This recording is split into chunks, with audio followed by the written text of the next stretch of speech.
So welcome to our fourth session this month on relationships, and today's session is on dealing with difficult people. So there are challenges in life sometimes, that's for sure. So as is the tradition in the Brahma Kumaris, let's start with a few moments of reflection. So, Om Shanti. Take a deep breath and let yourself be surrounded by the light of peace. Perhaps it's a light of peace that sparkles with a rose color or a green color or a turquoise color. But allow that light of peace to surround you, the body, and the soul. Breathe in that light of peace and relax the muscles, letting any tension flow through your feet. And breathe in deeply that light of peace and let any tension that you're holding melt away.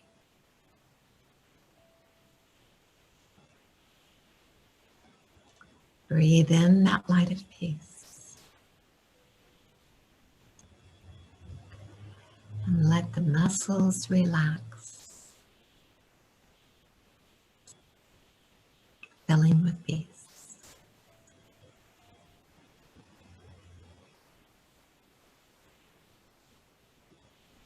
And then let yourself be surrounded by the light of love.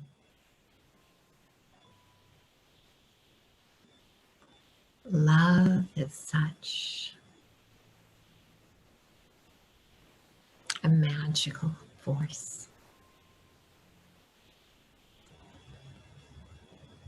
Pure love makes us fly. It heals the soul.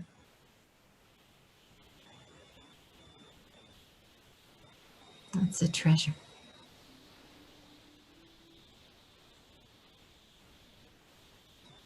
With meditation, I learned to fill myself with peace and to fill myself with love.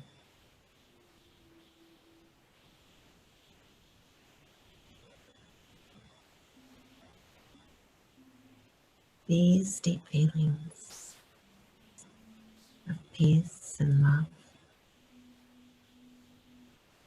purity, light, bliss, and happiness are key qualities of the self. Let yourself feel, I am love.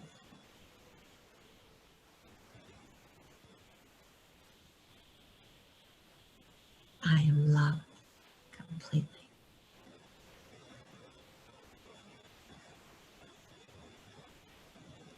I am peace.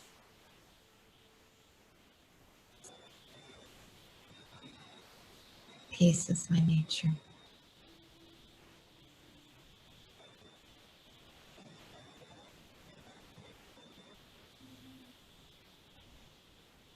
As I feel that energy of love and peace, I become lighter and lighter.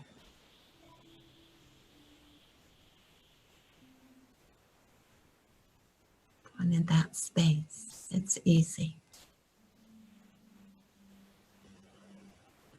to feel the presence of God. I connect with the Supreme Soul.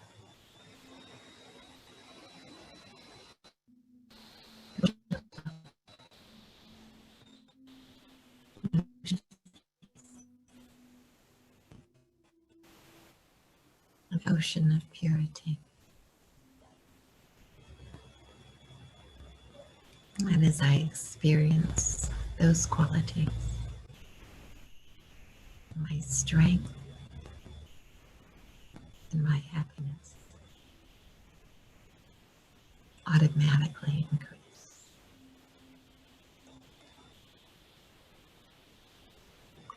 Om Shanti. There is a lovely saying that only a powerful soul can constantly be loving.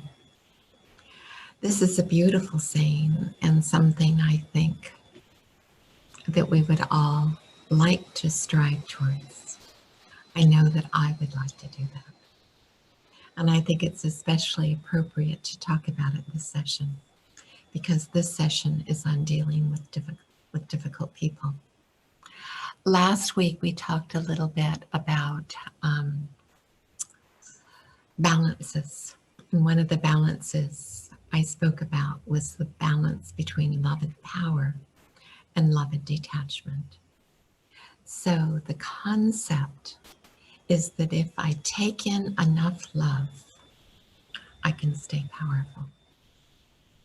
And if I truly understand that others are separate from me, I can take in so much love that I can even when I may need to be detached. In another way, I may need to move away if they're being toxic. But the more I stay in my love and my strength, the more I can not go into my own negativity. And the more the relationship can transform and evolve and become healthy again. Meanwhile, the first thing is to protect yourself. And a second step is to look and see what you'd like in your relationships.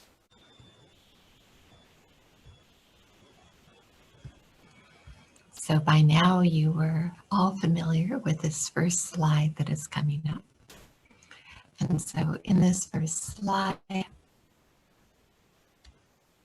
this is the one that you're used to, the Dharna model, which I adapted from the Living Values Education theoretical model. So whatever is the Dharna, the behavior of others, be it positive or negative, we talked about when we stay loving, when we give them the experiences of feeling loved, respected, valued, understood, and safe, that they can move towards their potential. So in any relationship, our aim here, or the aim I've been talking about and the aim that I have, is to stay above this line, okay? So that I can also stay in this space of love, respect, valuing others, understanding, and yet being safe. I need to keep myself safe first, and then to keep others safe. It's just like in the airplane when the oxygen mask comes down. First you put it on yourself, and then you can help the other one.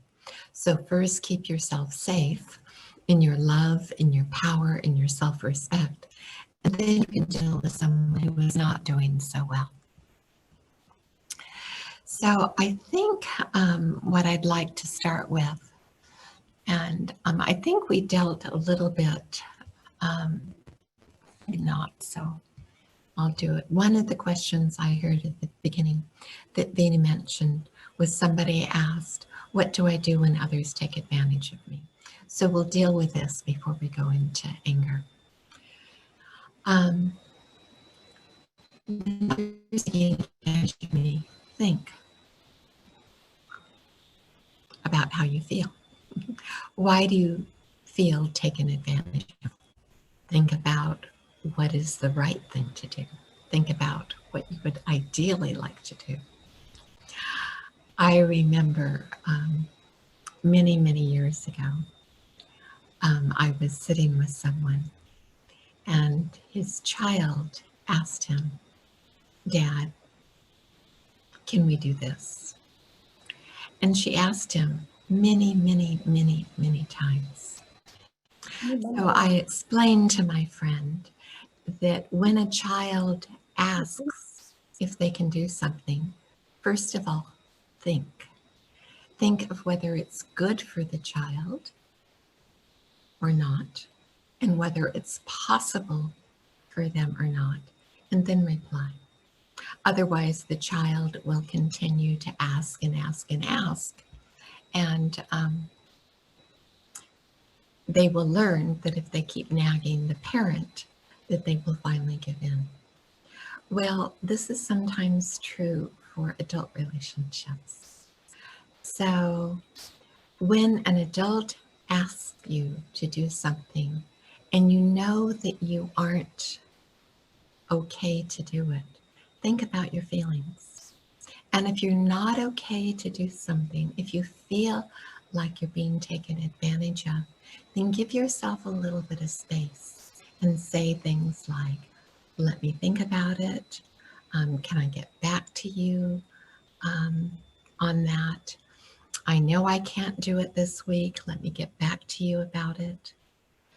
And give yourself some time to create a space where you can think about what's beneficial for you and the other, and to really consider, is this one taking advantage of me?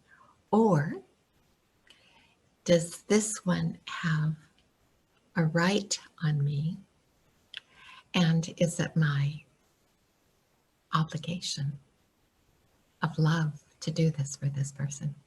For instance, if it's a parent, it may be the right thing to do. If it's a close friend who's having a real need, it may be the right thing to do. If it's someone that just knows you have a soft touch and you're always saying yes, then it's time to set a boundary. And think about, if I can restore that love for this person, how often can I do this happily? Does that make sense? Yeah? Okay, great. Okay, now I'm going to go back to the slides and I'm going to share another slide with you. I talked a little bit about last week about this, and this is where there can be anger with other people. So sometimes I draw a chart, and let's say we have mild anger at the top of the chart and it goes to severe anger or rage. And then there's our close family, and there may be other people on our spiritual path, or then there's contacts and colleagues, and then there's strangers. So when there are levels of anger from different people, it is important to look at their relationship. For example, if a stranger is enraged, then it's really important to get out of there. That may be the best thing to do. If somebody is enraged that's a close relative, you may say, I need to disappear, but I need to disappear for an hour. I want us to be kind with each other, but I'll be back when we're both calm. So you may deal with it differently for different people. But as I say this, what I'm inviting you to do is to look at what you want in your relationships. I had a question just the other day from someone who's been studying this body of knowledge for a long time. And she was talking about a young adult. And this young adult was so upset with a friend that she said unkind words, and essentially the relationship was over. So there are so many other things we can do as long as we understand some things and we can put ourselves in an okay place before dealing with very difficult situations. And I'd like us to explore some of that. So remembering our Dharna model, We looked at love, valuing, respecting, understanding, and safe. So what I'm going to do is I'm going to apply this to anger. Because when we're in a close relationship and people are having a little bit of an off mood or a little bit of not okayness, are we immediately getting angry with them? Are we immediately responding with anger? If we are, then there's an interaction that's often negative. And the relationship is going to go downward. Anger may get more intense, it may get more frequent, and the contentment that you have in the relationship is going to go down. So what do you want to create? Please think about what happens to anger when there is love and valuing. What happens to your anger when others listen to you with love and respect? I don't know if that's ever happened to you, but if you're really upset and you're offloading and you have a friend that listens with respect and love, what happens? You feel understood, you feel better, and the anger goes away. So why is that? I think we talked a little bit about this last week.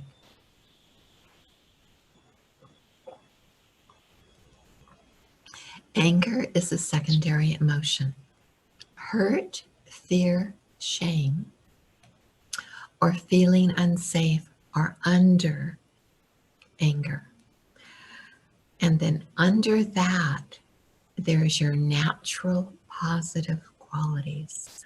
Positive qualities are at your core. You know that. And so does everybody else, actually, if they think about it very deeply. Because what do we all want? We all want peace. We all want love. So that's our basis. That's when human beings operate with cooperation, with joy, with enthusiasm, and they create harmony, and it's wonderful. But sometimes little things happen, or big things, and we can get hurt or afraid. So if I get hurt, I may feel disheartened, or I may get angry. If I'm afraid, I may get very timid and passive, or I may get angry. If I'm embarrassed, I may get depressed, or I may get angry. If I'm feeling unsafe, some people have a panic attack. Other people go into rage. So it's useful to know that anger is always a second emotion. It's not the first thing that we feel when things aren't going well or the way we want them to be. Under that, there are these other feelings of hurt, fear, shame, and feeling unsafe. So I'm afraid I have some bad news. And the bad news is that if you want to deal with difficult people effectively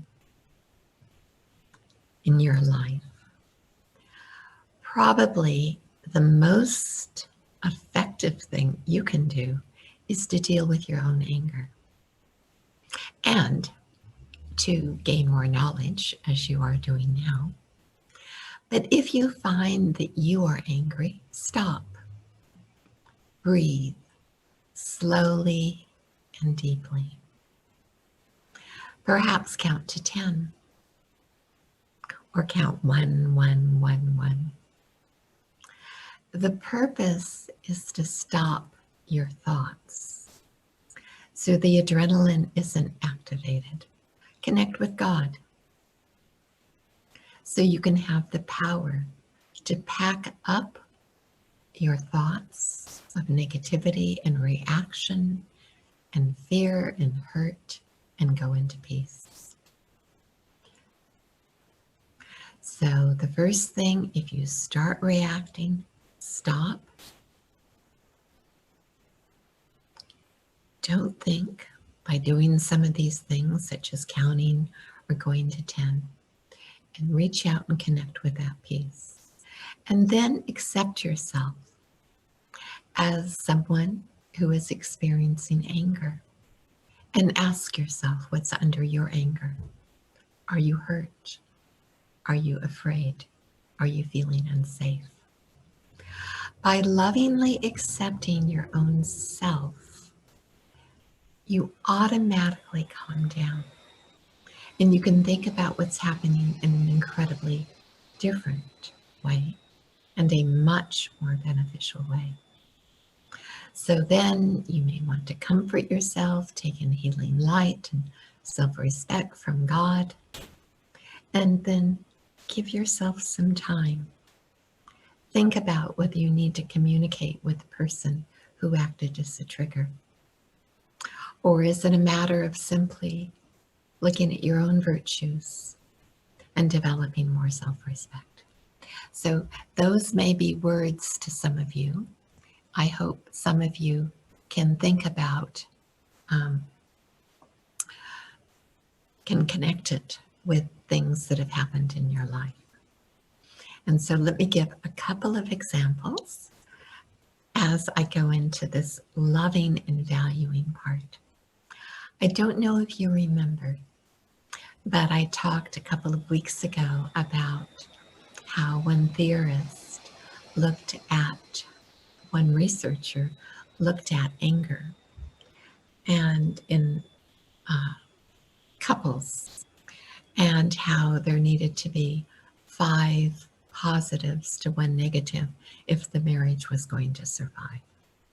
I would actually suggest a lot more positives than that.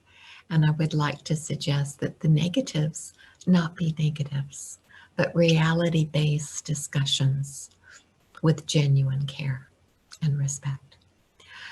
But if you have someone that is having an off mood, then you may want to respond with a positive comment, humor, or affection. Now these things, we use Baba for the word, our word for God. So how's God's favorite jewel? How's Baba's favorite jewel?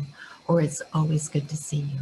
So all you're doing is you're giving affection, you're giving love. The reason is that you have that love for that person. It's genuine. And you are just staying in your vibration with that view of that person. What happens when we get love? How do we feel? We get lighter. So that may work for some souls who are just having a slight off mood. Or maybe they're very, very rarely grumpy and they're just a little bit grumpy. And you demonstrate a little bit of love or caring and they let it go. Or if there is someone who is hardly ever upset and you see a cross look or they look upset, say, are you okay? What's happening? But say it in a sweet way, say it in a loving way, and see how they respond. But those things, what you're doing is you're changing the vibration. You're putting love in, you're letting them know you value them. And they may just nod. If it's a teenager, they may not say anything.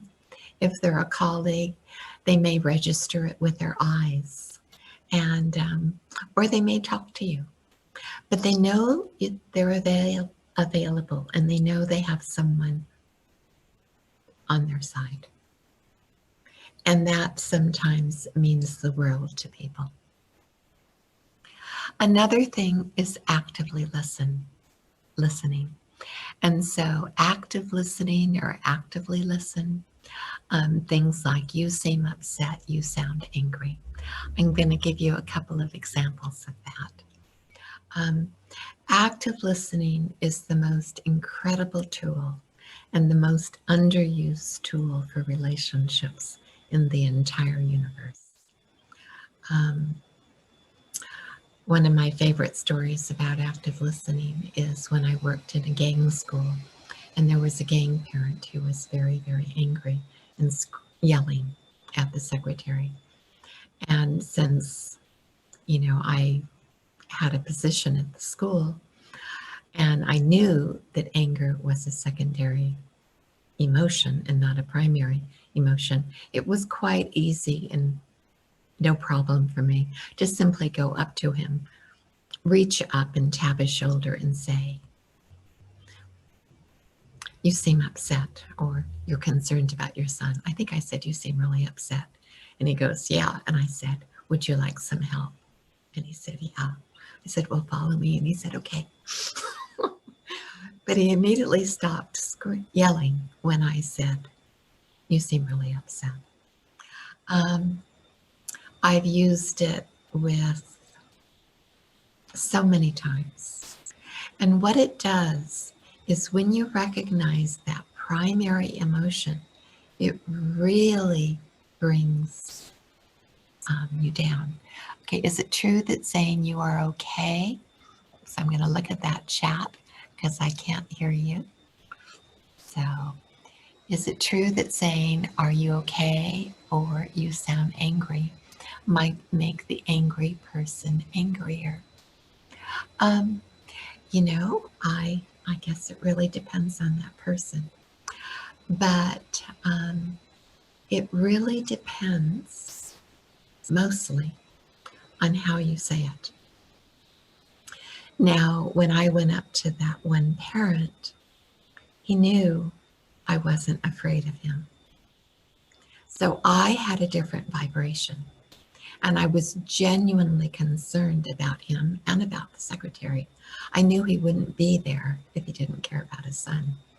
So when you say, "You seem really upset," or "You're really concerned about your son," and you do it with that vibration and you do it with power, I've never had a negative response.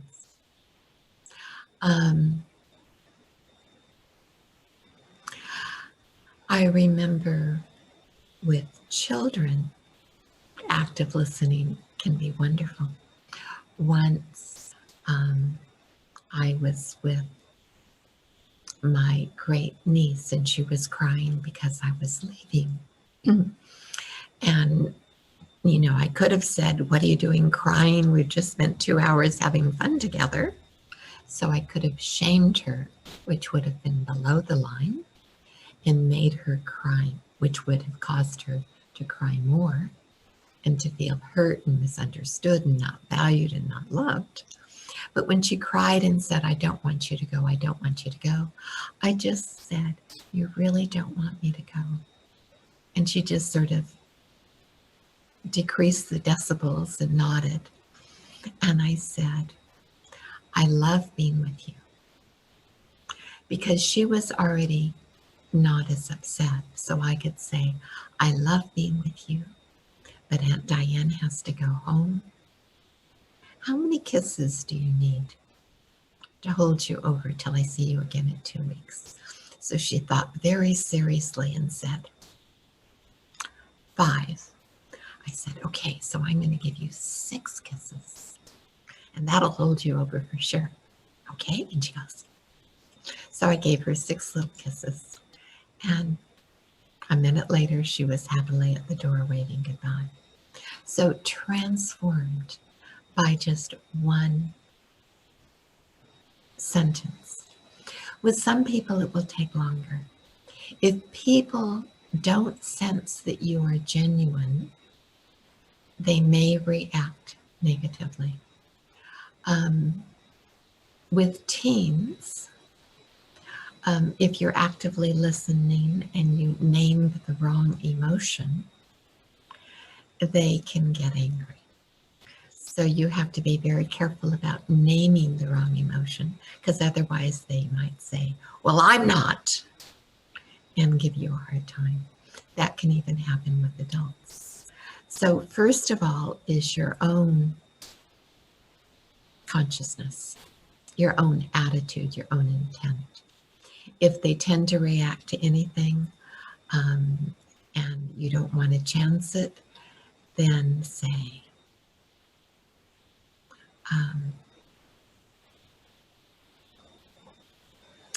you may not want to give an active listening response, but you could give an iMessage. I'm concerned that you're so upset. And if they react negatively, okay, that's one sentence. And they're still raging and they're not showing any signs of going down. If you know they're a rager, if you know they're an angry person, if they have a tendency towards that, if they have a drug problem, an alcohol problem, a rage problem, they're not used to controlling themselves, then they're probably in the category where you don't need necessarily that response, but they are probably at the level where you need to set a limit and you need to leave. Say, for example, you can set a limit, and I'll get to this later because it's later on in the slide. You may want to say something like, I want us to talk with kindness. So I'm leaving for right now. When you're okay again, I'll come back. And then turn around and leave. People that are ragers may yell at you, I am okay, I want to talk now. Just keep leaving and keep yourself safe. Don't stay there. So, but active listening is a wonderful thing. You can active listen to sorrow. You can active listen to hurt feelings. You can active listen to so many circumstances. Active listening is a beautiful thing, and it is a gift, and it is also a tool. I'm going to share with you another slide.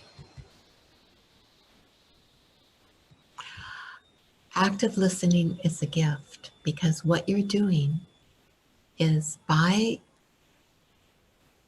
naming what they're saying or what you're seeing on their face, you're helping others accept and own their own emotions. Then people are more empowered to process their own emotions and resolve their own issue. A lot of people, when they're trying to deal with a difficult situation or deal with a difficult person, a person will tell them a problem and they jump in and they say, what you should have done is, or they give advice. And the person with the problem feels that they did it wrong, or which can lead them to not accepting themselves or to further rejecting themselves. But they don't feel heard. So they feel that they perhaps ashamed that they shouldn't have that emotion. So to active listen is to simply accept another's emotion. That helps them own their emotion. When they own their emotion and they accept themselves, they're increasing their own vibration of love, of peace, and they are more empowered to resolve the problem. When we need to listen is when people are upset. When you listen to people, it builds trust, it builds caring relationships.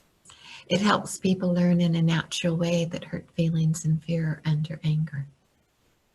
For example, if you have a person in your life that doesn't get angry very often and all of a sudden they're angry about something that happened at work, you may want to say, boy, you sound really upset about what happened at work, or you sound really angry about what happened with so-and-so, with your boss, whoever. And they may say yes, and they start to tell you about it. But when they start to tell you about it, you'll know that their emotions start to calm, and they start talking about the hurt or fear under that. And if you just keep active listening, don't give a solution, they'll tell you how they feel. And sometimes you may want to say, what would you have liked them to do instead? So they could think about what the right thing to do would have been. And that completely changes everything.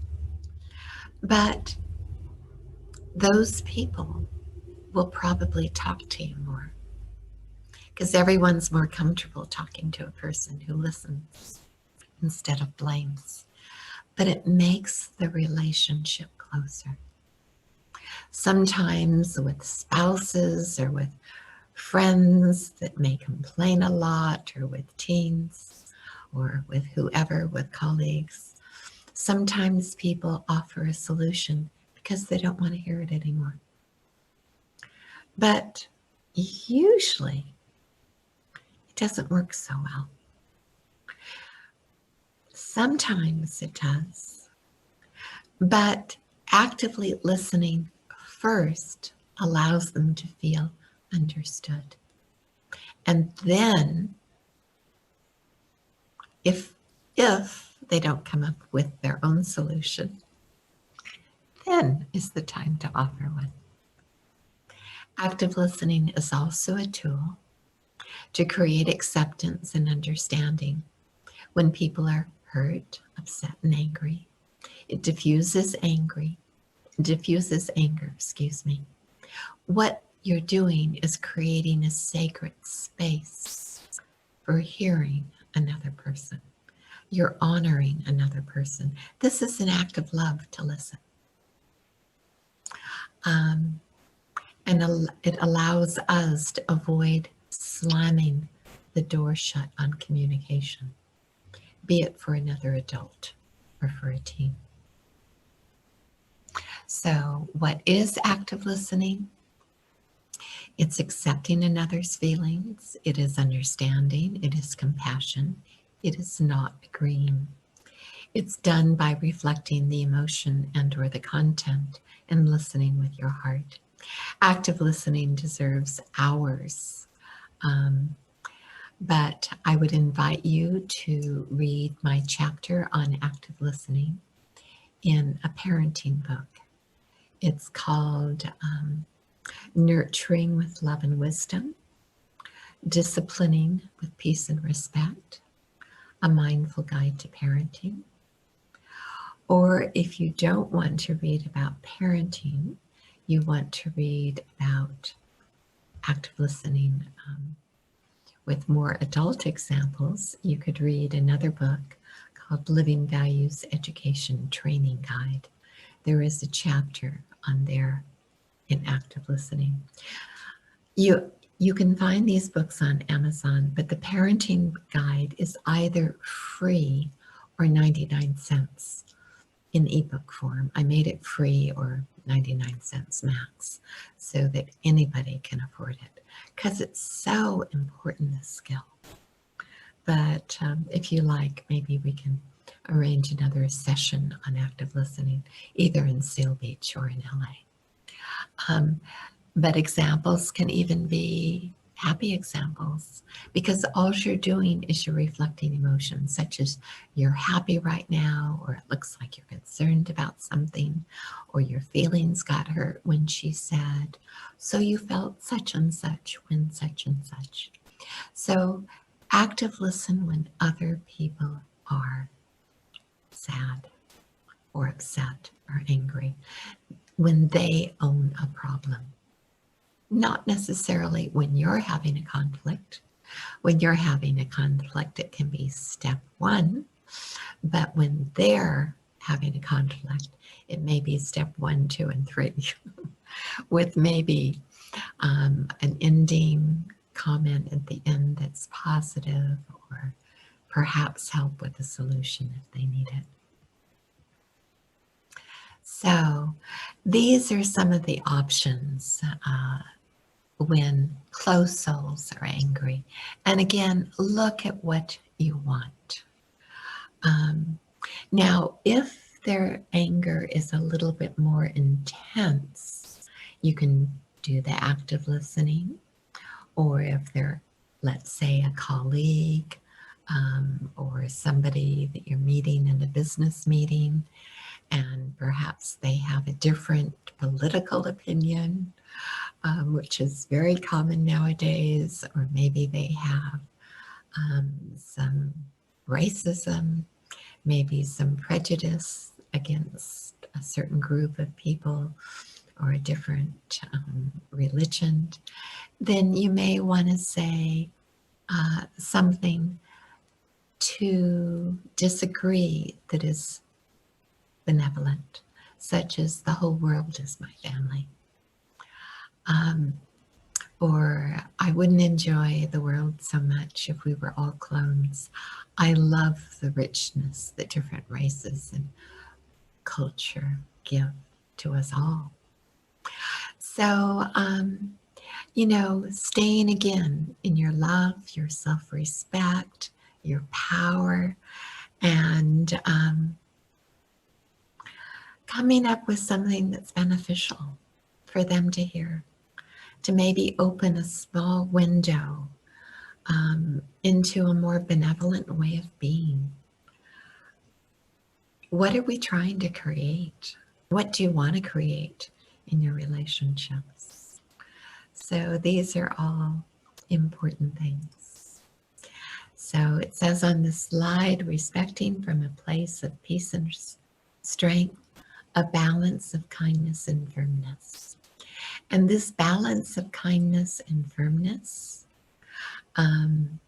it's especially, and the strength and peace are especially called for in thinking time or time out. So thinking time or time out can be done with children. It also can be done with adults. It can be done with parents. It can be done with anyone. You don't want to do it with strangers in rage. It is not the time to do that. Strangers in rage, it's time to be safe.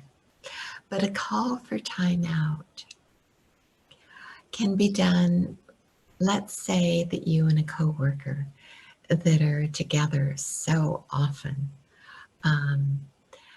Maybe you just spark each other sometimes and you've been noticing that you get upset instantly, and then there's 2 or 3 or 4 minutes of exchange and you've noticed that and you want it to stop. Or maybe you and your partner do that, or you and your teen do that, or you and your mom do that, or you and your dad do that. So anger can happen. And I don't know about you, but I don't like anger in my life. And so if there is a person that is getting angry, then I can try one of these things: a positive comment, affection, express concern, active listening. But if it's being aimed at me and it lasts for more than one sentence, then I will call for a thinking time. If this is someone that I've had experiences with before, if I know they're a person that does have that tendency, or if I've experienced that they have that tendency and I don't want to put up with it anymore. So once I have identified that I don't want to put up with it anymore, whether it's they've done it 5 times or it's been a lifetime or it's been years, then call for a timeout. Now, if it's a colleague or a spouse that is willing to communicate, and that you can bring this up when you're both okay, then bring it up when you're both okay. For example, if it's a spouse, you may say, honey, I'm noticing that we're getting upset a little more often, and it could be the stress of all this year of the pandemic. It could be that we have less time at home, or more time at home, or that the kids are acting up, or that there's more to do with the parents, or whatever it is, so name it. So honey, I think we're sparking at each other, getting upset a little more often because of such and such and such. And I love you so much, and I don't really want us to do that. So I was noticing when we're doing that, can we just do something else instead? Can we just separate so that we can come back later and talk with kindness? And then you can both, and you can say, how can we do that? What would you like me to say? Or how would you like me to communicate that? And you could try out several responses. For example, you could say, I could hold up my hand, letting you know that I'm noticing it, whatever hand signal you want to use, and say, let's talk when we can both be kind. Let's talk when we can both be loving. Let's talk later when we can both add in more peace. If you have someone who's angry frequently and they're not okay discussing it, then you may just want to say, let's talk later when we can be peaceful, and exit. So these timeouts, these are thinking times. What it is, it's a time when people can self-regulate. They can calm themselves down. So what I'm saying by that is you don't want to add any anger into the fuel. Approach it if it's your spouse or your teen. Approach it when you're both okay and discuss it, and come up with a response that doesn't trigger either of you. And it could just be non-verbal. It could be the peace sign. It could be a little heart that you make. I'll be back in 10. And discuss how long you both need to calm down. You know, I'll be back in 10. I'll be back in 20. I'll see you in a little bit. That may all be it. But it will eliminate those minutes of anger and that sometimes hurtful interchange back and forth.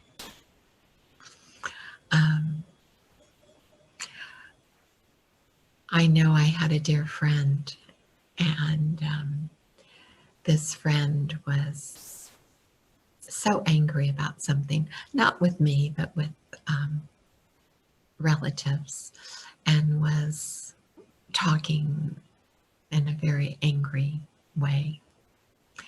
And I just remember looking at that person with so much love and saying, shaking my head and saying with complete love, what am I going to do with you?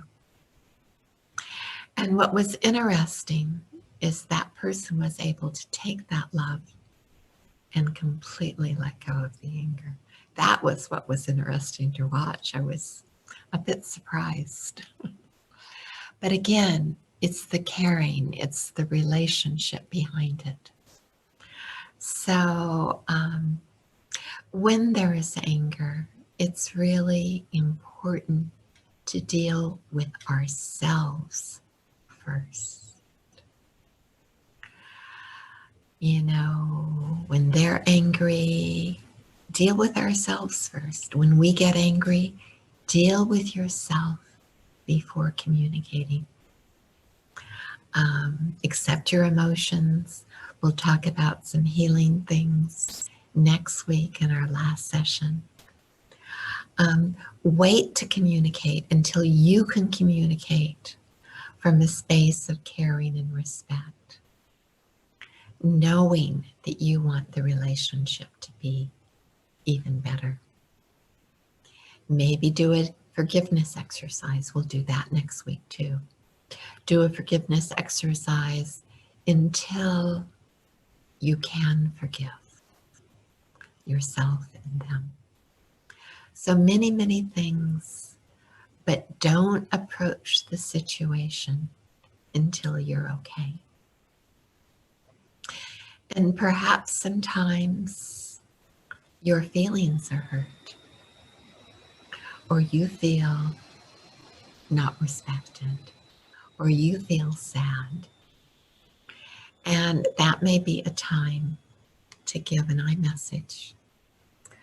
Oh, you know what? I just looked at the time, and as usual, I'm running past time.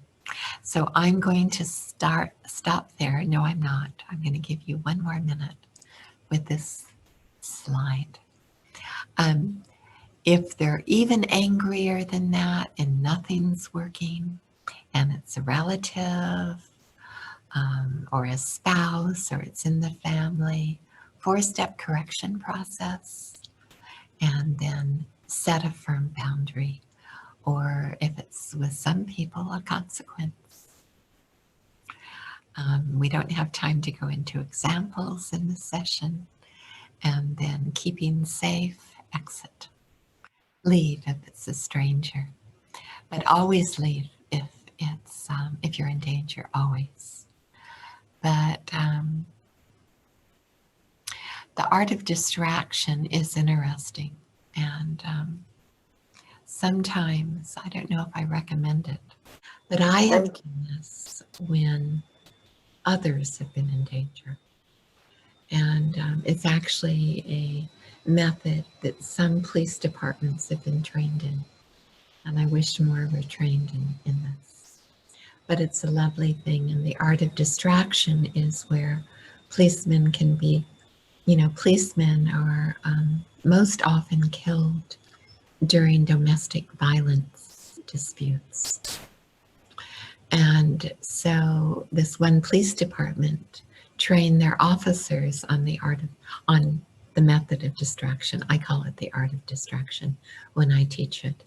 And so they would go up to the home, let them know they're there. The couple would come screaming and yelling to the door. And, the officer would say, "Hi guys, God, I'm really tired tonight. Do you think that I could have a cup of coffee before we start the conversation?" And so, the officer walks in. "Where's the kitchen?"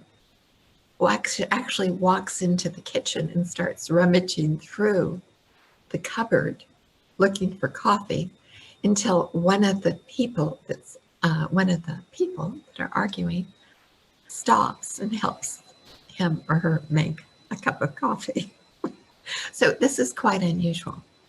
And I don't know how policemen do it and their parameters, but this is something that I actually have put in activities to train children to do when there's bullying.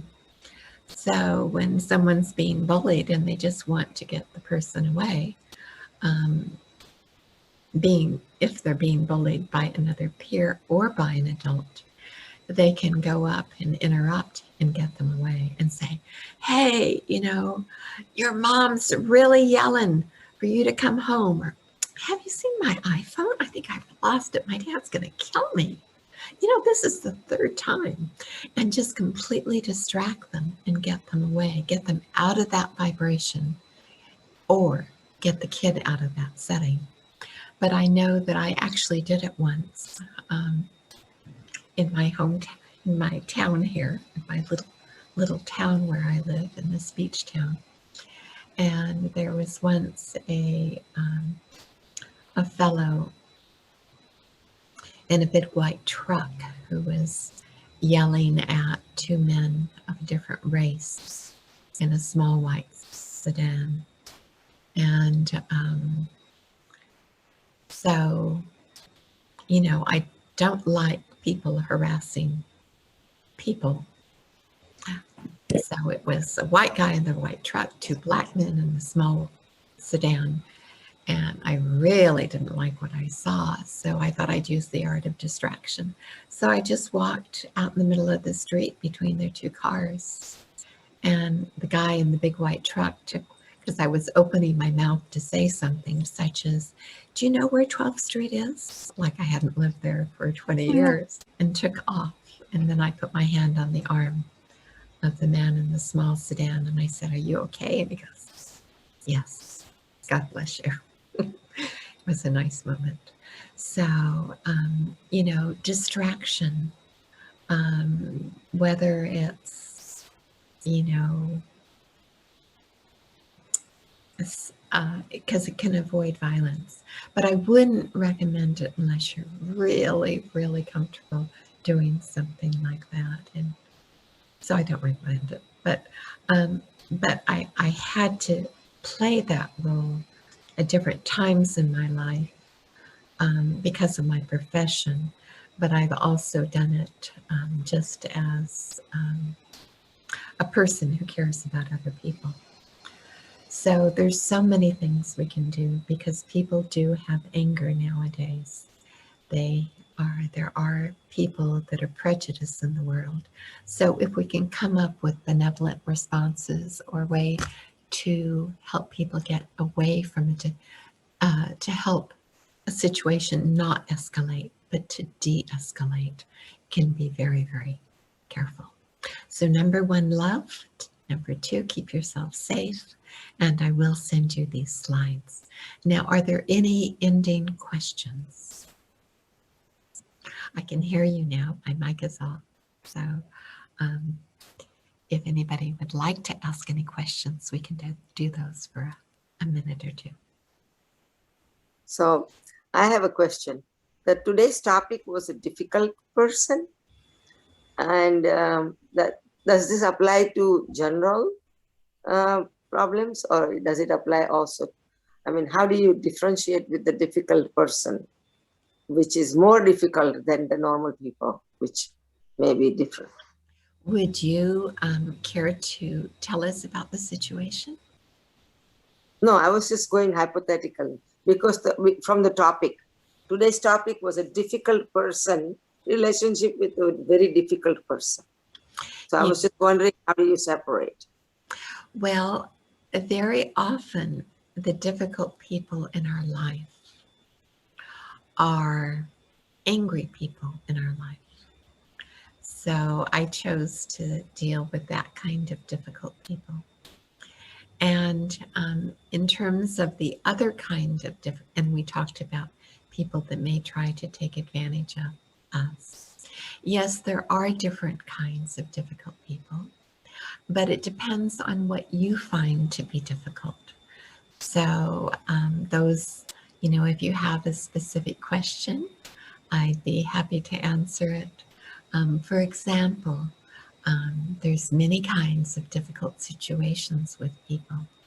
There's situations with drugs, there's situations with addicts, there's situations with people that are depressed, there's situations with people that are insulting and arrogant. So there's many different difficult situations. But if you have a specific question, I'd be happy to answer it. I was just mainly referring to the topic, but if come to think of it, maybe somebody who doesn't think he or she is wrong and always want to, you know, other people to listen to him more than they're listening to us. So in general, I've seen some difficulties in those people that they think that they are always right. Okay. They don't have that compassionate feeling. Mm-hmm. And if somebody is close to you, mm-hmm. How do you do that? Yes. Okay. One of the things I would try is that I would try, now this is going to sound like a very silly thing to say to you, okay, or a really strange thing to say to you in response to your to your situation, and thank you for sharing that. What I would suggest to you is that you read the chapter on active listening or attend an active listening course. and that you really learn how to listen, and that you actively listen to this person. I'm going to share an example. I remember there was once a mother, and she came to me and she said, "My daughter is driving me nuts." And so I said, "What is she doing?" And she said, "She talks to me constantly. She follows me from room to room. She comes into the kitchen. She talks to me while I'm cooking. She talks to me all the time." And I just looked at this mother and I said, "Do you ever listen?" And the mother looked down and she said, "No." I said, "Great. So what I want you to do is when your child comes home from school, for 15 or 20 minutes, I want you to play with your child. I want you to call it us time. I want you to listen to her. I want you to play with whatever she wants to play with, as long as it's good for her, of course. And I want you to have a good time. I want you to give her your undivided attention for 15 to 20 minutes every day when she gets home. And I want you to come and see me in a week." So the mother came and saw me in a week. I said, "How are you doing?" She said, "Oh, I'm doing so much better." And so I said, "How much is she talking?" She says her talking has reduced 90%. So what I want... My situation was just the opposite. And I was more referring to the hypothetical side of that rather than the real. But somebody who does not listen to you and just comes to control, and as soon as you start talking, they stop you right away with a controlling voice and with a louder voice, then what do you do then? So it's opposite. My suggestion remains the same. My suggestion is that you learn how to actively listen, and you do a forgiveness exercise for that soul in your meditation, so that you forgive that soul and forgive yourself and have good vibrations, and that you listen to them. And then you can do an intervention. Then you can say, you know, after you've listened for 2 weeks, then you can, and also do family time or whatever your relation is with that soul. Find something that you can do together that you enjoy together and do that. Whether it's taking, I'm assuming this is somebody that's in your immediate circle. So whether it's taking a walk, whether it's doing something together. So do something together so you have some fun time together. Listen, so active listen, so they know that they're hearing you. And then say, you know, I've really been learning more about you as I've been listening to you. And I'm going to ask you to listen to me for 5 minutes because I want to tell you some things too. And you know, if this is a person who interrupts constantly, set a timer, make it a game. But do this for 2-3 weeks and then do that. So good luck to you. And Vinu, I noticed that there's some other questions that have come in. Yeah, there are actually many questions. How to deal with negative people, and then how to deal with people who doesn't like to talk nicely, basically who are rude and who are always correcting, dominating. And then lastly is, what books do you recommend for active listening? It's like those two that the 2 books that I recommended, if you just go to Amazon and you look up my name, Diane Tillman, and then you'll find the 2 books that I recommended. The Nurturing with Love and Wisdom, Yeah, and Living Values, Activities, Training Guide. There are other, an old classic, there are other books on active listening. An old book was Thomas Gordon's book on, but there, again, it was a parenting book and a teacher book. But there's other people. Kaylin Dahl has a lovely book on listening, on the sacred art of listening. So there's many people. If you look up active listening, there's a wealth of material on it.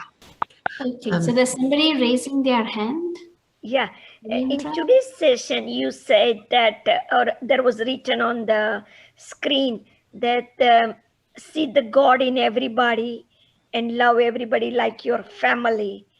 Does this works with your office, with your children, with your patients? Like if you forgive everybody, I think you're talking because about. there's so many problems in communications with the patient, with the children, and too many age difference too. So like see the God in everybody and just forgive Actually, everybody. it didn't say that. It didn't say see the God in everybody, Okay. but to take God's love for yourself so you can be in a loving space. Okay. But and I was talking about benevolent assertion, and we talked a little bit about that last session as well. But it's finding something to say that will not trigger their anger, but will let them know that there's a different way to view things. And this is a very powerful thing to do. If you're trying to avoid a conflict with a patient, then or a neighbor, then you can pick out one thing that you agree with, for example, and that will help. With people that are negative, for example, let's say that there's a gossiper. You may want to be, again, not passive, not aggressive, but assertive.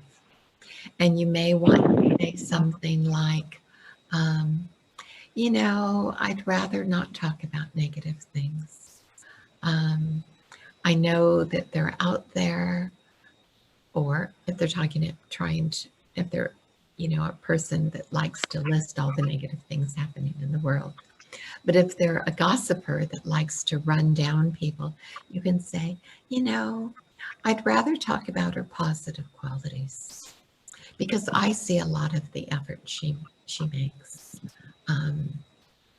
If you really feel it's important for me to know about something negative, I'm willing to listen for 1 minute.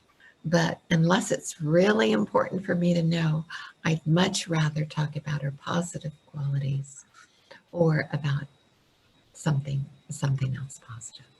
So again, it was like last session, we talked a lot about setting boundaries. So you have the right to set boundaries. Now the thing is, remember last week we talked about make the love bigger than the correction. So you're not going to be able to do this unless you put yourself into a loving, peaceful place. So this is where the meditation comes first. Or this is where you can think about the values that you have and what's important to you. Do you believe in the value of love? Do you believe in the value of kindness? And get yourself into that space of love and kindness so you can say that with that vibration. Does that make sense? Vinu, I think I missed one of the questions. Which one did I miss? How to deal with negative people, how to deal with people who are rude and dominating. Okay, so rude and dominating. Thank you, that was the one I missed. Rude and dominating. Avoidance is great.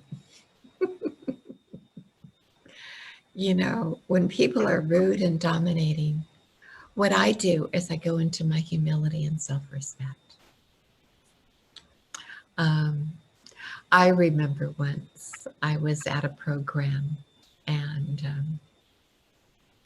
someone asked me, they came up to me and they asked me, what do you think of this? And I thought they were serious, so I answered them. And they say, well, I don't feel that way. I think that. And they told me. And then they said, what do you think of this? So I'm still under the delusion that they really want to know what I think, because I've only had one example so far. So they ask me what I think, and I reply to them because I think they're really interested. And they say, well, I disagree. I think that. And they tell me what they think. So then they ask me a third time, what do you think about this? By now I've learned the game and what game they're playing. So I say, well, why don't you tell me what you think? And I listened with respect. And they went away so happy. But they never did it again. So it's very interesting. The more you can stay benevolent, the more it can be. But if somebody is consistently rude to you, either avoid them or say, or be very direct and say, you know, I think that you are and name their qualities. You're a hardworking individual, you're a good workman, whatever it is. But I don't like it when you're rude. If you want to continue on this job, if you want to work for me, if you want to be invited over for lunch, you need to be nice, because I only like to associate with nice people. And tell them how you feel. First be nice, and then tell them how you feel. I get my feelings hurt when you say this. Or, you know, I'm not willing to work with a workman who is rude to me. If you want to work for me, you need to be nice. I'm going to be nice with you. I'm going to treat you with respect and pay you fairly. But you also need to do that. Otherwise, this is over. So set your limit. Sister Diane, may I ask a question? Yes. What makes people angry? Some people have so much anger in them. Is it inferiority complex? Is it control, dominance? What is it? And they can't control it. Mm-hmm. Some people are so hurt inside and so afraid inside and so insecure inside. Yeah.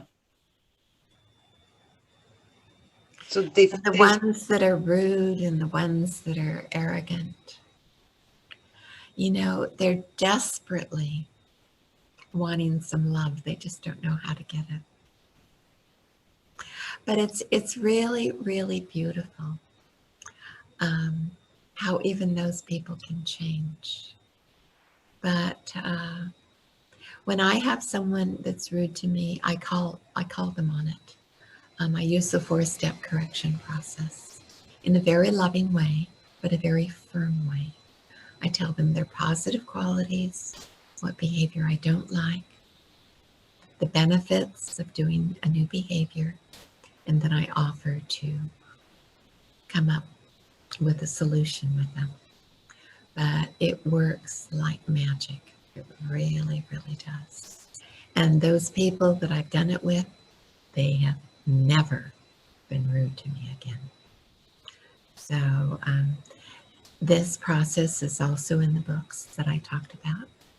And there might have been a glimpse of a slide in there. So anyhow, yeah. It's such a big topic. You know, I actually did a session on this for an organization, and I did 17 3-hour sessions on these topics that we're trying to cover in 5 simple sessions this month of April. So these things are worth studying So study about them, read about them, meditate about them, listen to the lectures over, listen to the examples, but meditate on it and think about what you want, because life is too short not to have peace in it and love in it. And as we build our own compassion and our own emotional understanding, we create circles of compassion and kindness around us. And this is very important. But don't put up with people that are rude. Just say, hey, let's stop here. No rudeness, please. But to not get angry first is the biggest challenge. So how to stay in self-respect and how to have such understanding of others and compassion for them, because others are doing the best they can. When I meet with someone in a store, a clerk who is rude to me, I think, there but for the grace of God go I. That's a Christian saying that is very beautiful. There for the grace of God go I. And I just thank God and my lucky stars that I don't have so much hurt or anger that I would treat other people rudely. So what I do when a stranger is rude is I just give them, I stay in my self-respect and I give them respect. I don't get angry, I don't become passive. I grow instantly right there on the spot, my self-respect. And I give them love from a position of my balance of love and power. And believe me, they do not stay rude for long. Next week, we'll look at healing exercises to do with ourselves so we can help heal some of our own hurt. And then our anger gets healed too. All right. Fill yourself with love.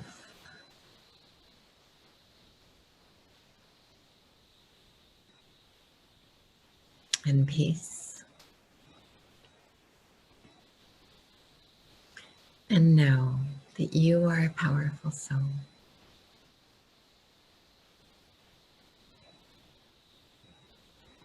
Sometimes we all slip into anger.